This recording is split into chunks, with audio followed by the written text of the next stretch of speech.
Bonjour, on est maintenant rendu à la résolution de problèmes avec tout ce qu'on connaît maintenant en algèbre. Donc, on va tenter de résoudre ce problème-là à l'aide de 5 étapes. Certains de vos professeurs appellent peut-être ça des problèmes à résolution à 4 étapes, puisqu'ils font le jumelage de l'étape de mise en équation et résolution ensemble. Moi, je les fais séparer, mais bon, ça revient à la même chose. Donc, il faut savoir que ce qui est le plus important pour vous, c'est d'aller consulter le document qu'on vous a fourni sur les différents types de problèmes. Donc, d'apprendre les squelettes et non pas d'apprendre chaque contexte individuellement. Il y en a une infinité de contextes, tandis que les squelettes, vous en avez 5 ou 6, je crois.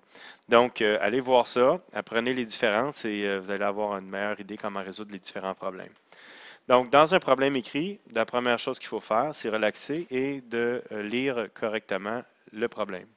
Donc, une caisse enregistreuse contient des billets de 5 10 et de 20 Il y a 3 fois moins de billets de 20 que de billets de 5 et 12 billets de 10 de plus que le nombre de billets de 20 Donc, ça peut devenir mêlant tout ça. Sachant que l'argent contenu dans la caisse totalise 570 combien y a-t-il de billets de 10 Donc, on voit tout de suite qu'il y a une relation entre les données ici. Et cette relation entre les données est faite en fonction du nombre de billets, tandis que la relation d'égalité, elle est faite en valeur. Donc, on voit tout de suite qu'il va falloir faire quelque chose pour justement traduire ces expressions algébriques-là.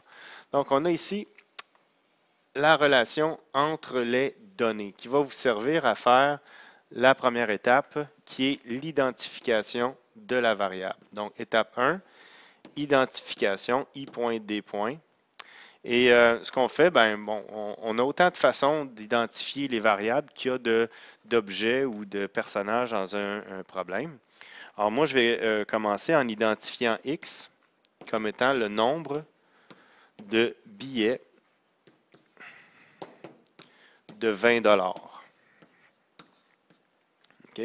Donc, si on regarde ça, on dit qu'il y a 3 fois moins de billets de 20 que de billets à 5 Ça sous-entend donc qu'on a 3x, donc qui est le nombre de billets de 5 Par la suite, on dit qu'il y a 12 billets de 10 de plus que le nombre de billets de 20 Donc, x plus 12, le nombre de billets de 10 dans le problème, dans la caisse enregistreuse. Donc, une fois qu'on a fait l'identification, on tombe directement à 2 et 3, soit le jumelage des 2 étapes que je vous parlais tantôt, soit la mise en équation et la résolution.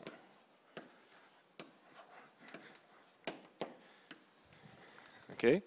Bon, pour la mise en équation, je vais tout simplement utiliser dans le texte la partie où est-ce qu'on parle de relation d'égalité, soit celle qui dit que, sachant que l'argent contenu dans la caisse totalise 570 Donc, c'est la deuxième section du problème qui nous permet d'aller construire notre équation.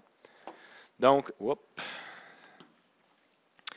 ici, on se rend compte en plus que comme nous, on a un nombre de billets dans notre identification et que notre égalité ici, un instant, je vais changer ça, sachant que notre égalité, elle, est en argent, 570 donc on a la valeur du billet et non pas seulement la quantité de billets. Il faut donc faire une conversion. Donc, on dit ici qu'on a 20 fois x. Donc, vous voyez ici, je viens de convertir x, qui est un nombre de billets à 20 en le multipliant par 20, je viens de le convertir en argent. Okay? Plus 5 fois 3x. Lui aussi, je viens de convertir ma quantité de billets qui était 3x. Je viens en le multipliant par 5 à la convertir cette expression-là en argent. Plus, et là, j'ai mon 10 fois x plus 12, qui se trouve à être la même chose. Donc, j'ai tout converti.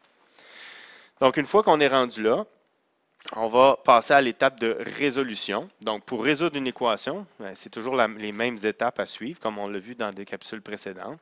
On doit d'abord réduire le membre de gauche et le membre de droite pour pouvoir poursuivre. Donc, 20x Ici, j'ai une multiplication à faire. J'ai une distributivité qui me donne plus 15x plus, et j'ai une autre distributivité à faire ici aussi, 10x plus 120, oups, égal à 400, wow, est égal à 570. Voilà. Une fois que j'ai fait ça, je mets mes termes semblables ensemble. Donc, ça fait 45x plus 120 est égal à 570. Bon, une fois que j'ai réussi à réduire mon membre de gauche, et le membre de droite est déjà réduit, ce que je vais faire, c'est que je vais tout simplement passer à mon étape où je vais décider de quel côté je vais isoler, donc à gauche ici. Et ensuite, je vais déplacer ce qui n'est pas à sa place, c'est-à-dire le terme constant 120 qui doit être annulé par une soustraction de 120 de chaque côté. Ce qui me permet d'obtenir 45x qui vaut 450. Donc, je suis rendu maintenant à isoler la variable par multiplication-division.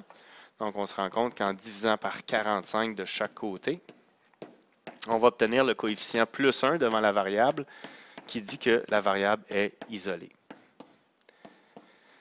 Et on trouve la valeur de 10 qui devrait être la solution à notre équation.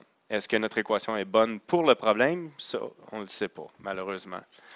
Donc, une fois qu'on a fait cette résolution-là, on va tout simplement passer à l'étape suivante qui va, bonjour vous, étape suivante, 4, le retour ou encore la remise en contexte, c'est la même chose. Et c'est là qu'on va aller donner des valeurs aux choses qu'on a identifiées dans la première étape, l'identification, donc soit le nombre de billets à 20 $, le nombre de billets à 5 $ et le nombre de billets à 10 $. Donc, on peut dire qu'il y a 10 billets à 20 $. OK? On peut dire qu'il y a ici 30 billets à 5 $. Et finalement, on dit qu'il y a 22 billets, soit x plus 12 billets à 10 $. Donc, une fois qu'on a mis une valeur numérique sur ce qu'on avait identifié dans le problème, on peut remonter en haut et lire. Et là, on s'aperçoit que la question, c'était combien y a-t-il de billets de 10 $. C'est à ce niveau-là, simplement, qu'on va aller regarder la question. Et une fois qu'on a regardé cette question, on peut revenir en bas. Puis, comme c'était la question, on va tout simplement l'encadrer ou la surligner. Donc, pour dire à la personne qui corrige, voici, c'est la question qui était posée dans le problème. Mais ça n'empêche pas que je dois aussi donner la valeur des autres objets que j'ai identifiés. Pour terminer, on a la preuve. Donc, la preuve prouve qu'une seule chose, c'est que votre étape 3 a bien été. Donc, elle ne prouve pas que le problème est bon, puis elle ne prouve pas l'étape aussi d'identification, puis est-ce que l'équation elle-même est l'équation qui fait la résolution de ce problème-là. Donc, c'est important de savoir ce qu'on prouve quand on fait l'étape de preuve. Donc, on va revenir avec l'équation de départ. Donc, 20x plus 5 fois 3x plus 10 fois x plus 12. Et là, on peut dire, avec cette équation-là, maintenant, on va remplacer le x par 10. Donc, on peut, si vous voulez, juste remplacer ça comme ça temporairement et se poser la question. Et la question, elle est là. Est-ce que tout ça vaut bien 570? Et c'est le calcul que vous allez faire, donc en substituant la variable par ce qu'on a trouvé. Et vous allez vous rendre compte qu'en effet, 570 égale à 570, ce qui conclut que notre étape 3 a bel et bien été fait correctement. Encore une fois, ça ne prouve qu'une chose, c'est que la résolution ici a été faite correctement. Okay? Ça ne prouve pas autre chose que ça. pour s'assurer qu'on a fait la bonne démarche pour arriver à résoudre ce problème-là. Bien entendu, il faut réviser, puis il faut regarder, il faut relire, il faut se demander si on a fait des erreurs de lien ou etc. Mais il n'y a pas d'autre façon, malheureusement, de se vérifier.